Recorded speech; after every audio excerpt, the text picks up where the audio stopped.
सभी को नमस्कार। आज ये 12वां क्षेत्रीय 3R सर्कुलर इकोनॉमी फोरम के समारोह में माननीय आवास एवं शहरी कार्य मंत्री भारत सरकार मनोहर लाल जी खट्टर साहब, माननीय मंत्री सोलोमन द्वीप समूह श्री ट्रैवल हेडली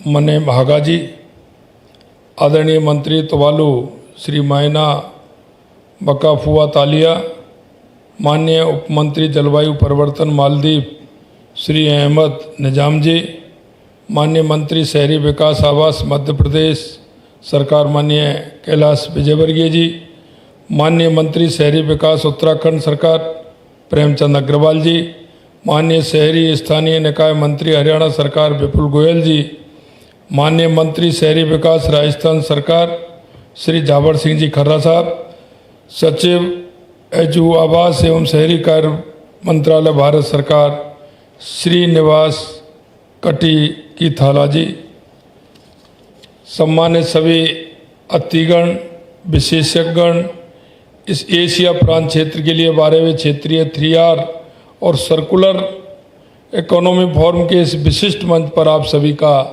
मैं स्वागत करता हूं, आप सभी का मैं अभिनंदन करता हूं।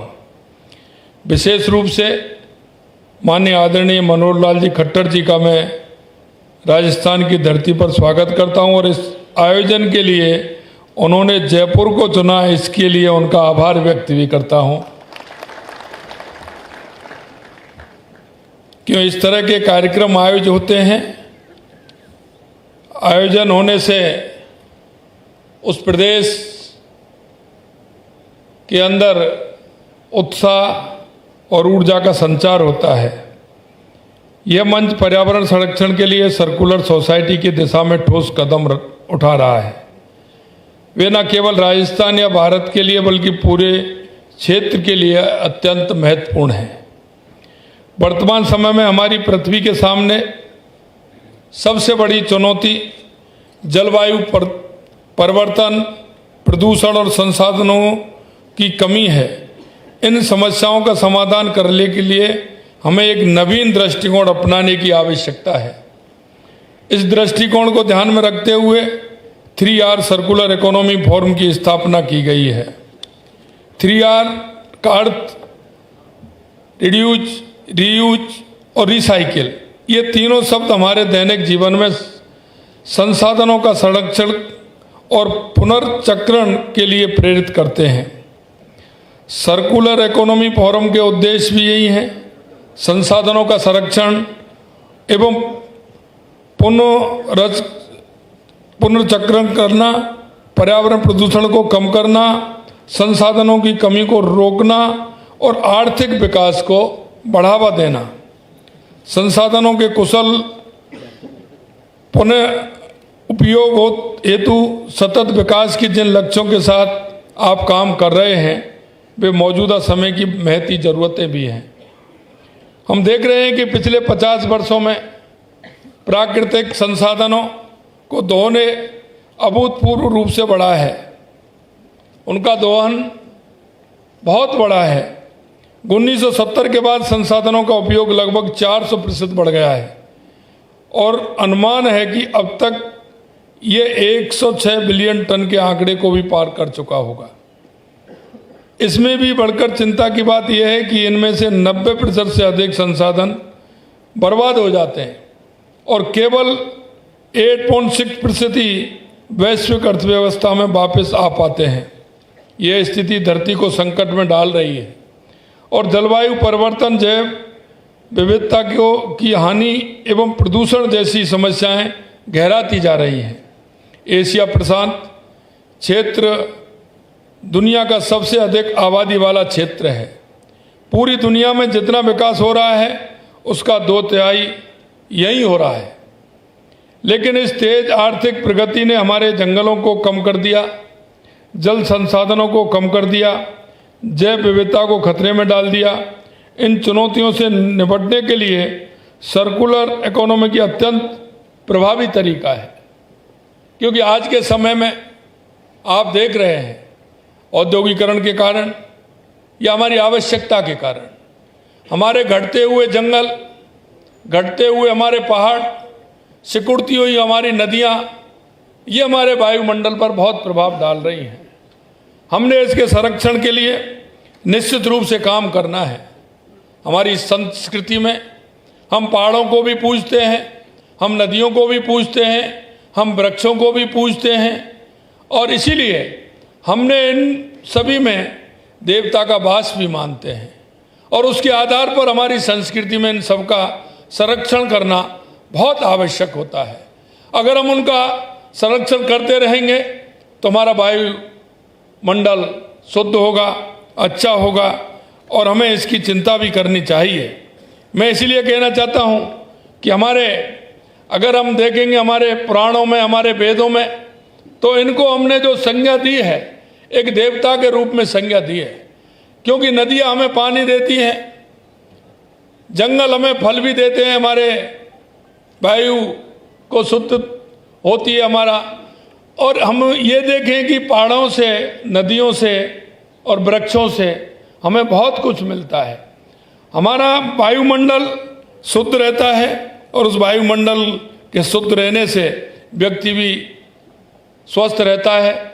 इन सारी बातों को देखते हुए हमें उनके जो आधार हैं, उन आधार स्तंभों को मानते हुए एक ऐसी व्यवस्था जहां अपशिष्ट की रिसाइकिल और रीयूज किया जाता है, जिससे ऊर्जा की खपत घटती है और नवकरणीय ऊर्जा को बढ़ावा भी मिलता है।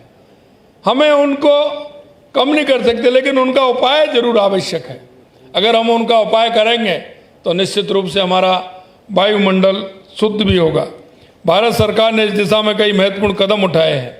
स्वच्छ भारत मिशन के तहत भारत ने दुनिया का सबसे बड़ा अपशिष्ट प्रबंधन और स्वच्छता अभियान चलाया है। इसके साथ ही नगर पालिका ठोस अपशिष्ट, इलेक्ट्रॉनिक कचरा, सौर पैनल, कृषि अपशिष्ट जैसे 11 प्रमुख क्षेत्रों में केंद्रित सर्कुलर इकोनॉमी की रोड मैप तैयार किया गया है। राजस्थान सरकार ने भी इस क्षेत्र में काम किया है। राजस्थान सरकार इस मिशन में अग्रणी भूमिका निभा रही है। यहाँ पर्यावरण प्रबंधन केंद्र की स्थापना की गई है, ताकि कचरा प्रबंधन और रिसाइकलिंग को ज़्यादा प्रभावित तरीके से किया जा सके।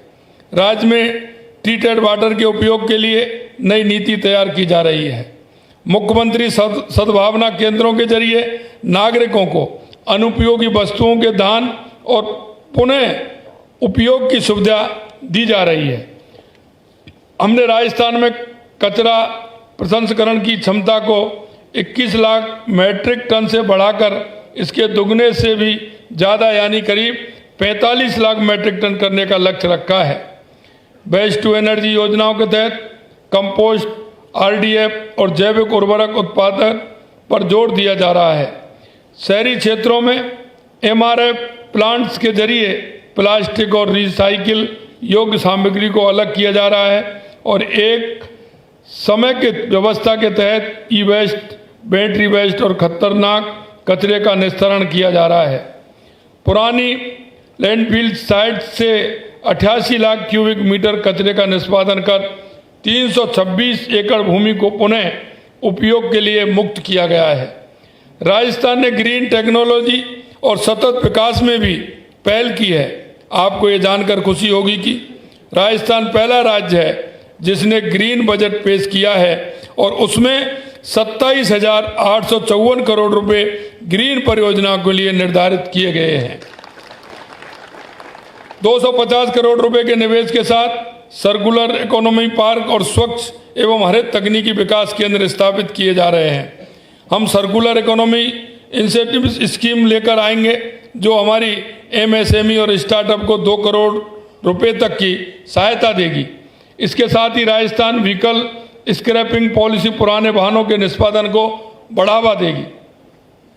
साथ ही हम अन्य शून्य अपशिष्ट समाज का सपना साकार करने के लिए सर्कुलर इकोनॉमी की अलायंस नेटवर्क की स्थापना के जरिए सरकार, निजी क्षेत्र और शिक्षण संस्थाओं के बीच सहयोग को बढ़ावा देगी। मुझे खुशी है कि यहाँ संसाधन दक्षता, सतत शहर, जलवायु परिवर्तन से निपटने में सर्कुलर इकोनॉमी की भूमिका, प्लास्टिक प्रदूषण को कम करने जैसे मुद्दों पर बात की जा रही है। सर्कुलर इकोनॉमी हमारे वर्तमान और भविष्य की ज़रूरतें हैं।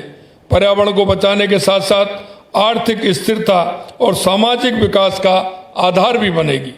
मैं इस फोरम के सह आयोजक भारत सरकार, जापान सरकार, UNESCAP, UNCRD का हृदय से आभार व्यक्त करता हूं।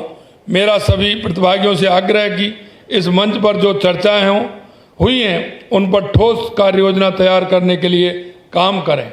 हमारा ये राजस्थान, हम पानी की समस्या को अच्छी तरह से जानते हैं। पानी का किस तरह से हम उपयोग करना चाहिए, पानी का संग्रहण किस तरह से होना चाहिए, वनों को किस तरह से रखना चाहिए, नदियों को स्वच्छ किस तरह से रख सकते हैं, इन सारे विषयों पर भी चर्चा होगी तो निश्चित रूप से सार्थक कार्य के लिए हम आगे बढ़ेंगे। हम सबका लक्ष्य स्पष्ट है, संसाधनों का कुशलतम उपयोग हो और कचरा कम हो, ताकि राजस्थान और एशिया प्रांत क्षेत्र सर्कुलर इकोनॉमी में अग्रणी बन सके। और आप सभी जिस मन और भाव से ये कार्यक्रम हमारा हो रहा है और ये राजस्थान के जयपुर में हो रहा है, तो निश्चित रूप से आप सभी का स्वागत करने का मुझे सौभाग्य मिला है। मैं आप सभी का बहुत बहुत स्वागत करता हूं, अभिनंदन करता हूं। पुनः मनोहर लाल जी खट्टर साहब को मैं पुनः धन्यवाद देता हूं कि उन्होंने राजस्थान और जयपुर चुना, इसके लिए बहुत बहुत धन्यवाद। आप सभी इसमें उपस्थित हुए, आप सभी को बहुत बहुत धन्यवाद। निश्चित रूप से ये मील का पत्थर साबित होगा और इस क्षेत्र में हम सब आगे बढ़ेंगे, इस आशा और विश्वास के साथ पुनः आप सभी को धन्यवाद। जय हिंद, जय भारत, जय राजस्थान।